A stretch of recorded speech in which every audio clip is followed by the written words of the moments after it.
우리가 이 질문 한번 해봐야 돼요. 여러분, 엘리야가 왜 하나님한테 죽기를 원합니다라고 기도했을까요? 죽고 싶으면 뭐 하면 됩니까? 자살하면 되죠? 근데 엘리야가 왜 자살하지 않았을까? 자살이 죄라서? 인생, 이제 라이프, 내 생명을 취하세요거든요. 우리나라 사람들은 목숨과 인생을 분리합니다만 서양 사람들은 라이프가 목숨이 되고 또 라이프가 생활도 돼요. 인생도 되고 삶도 됩니다. 엘리야가 하나님의 취하라고 요구했던 것은 자기의 라이프였어요. 자기의 생명이었어요. 자기의 인생이었어요. 그럼 왜 하나님한테 자기 생명을 가져가라고 엘리야가 요구했을까? 엘리야에게 뭐가 있었냐면은 인생에 대한 정확한 이해가 있었다는 거예요.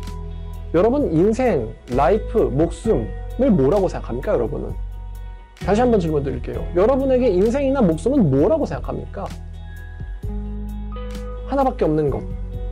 잃으면 안 되는 것. 이 세상 어떤 걸로 1조 원, 100조 원으로도 바꿀 수 없는 보물 중 보물. 여러분에게 인생은 뭐예요? 인생이라는 것의 이 정의 혹은 가치, 인생의 목적은 어떻게 되나요? 대부분의 사람들에게 이 인생이라는 것은 어떤 보물보다도 귀한 탐욕 추구하기 위한 이런 걸 거예요.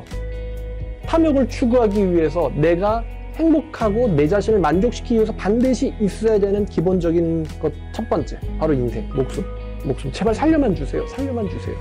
근데 엘리야에게 있어서는 이 인생이라는 거, 목숨이라는 건 어떻게 이해가 됐냐면은 이 목숨이라는 건 자기의 욕망이나 아니면 보물을 얻고 싶어서 탐심을 추구하기 위한 기회나 시간이 아니었습니다. 애당초 그런 사람이었으면은 하나님의 말씀에 내 허락 없이 비도 안 내릴 거다 라는 말을 이세벨과 아합 왕이 있는데 하지도 않았겠죠?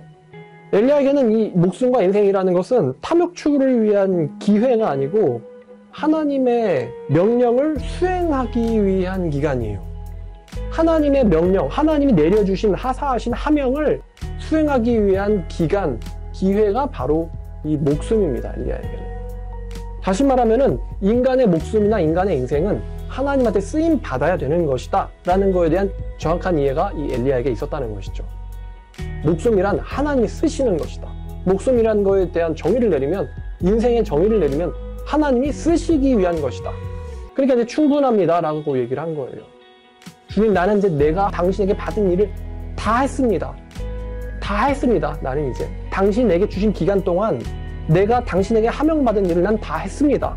그런 의미예요. 충분합니다 라는 뜻입니다.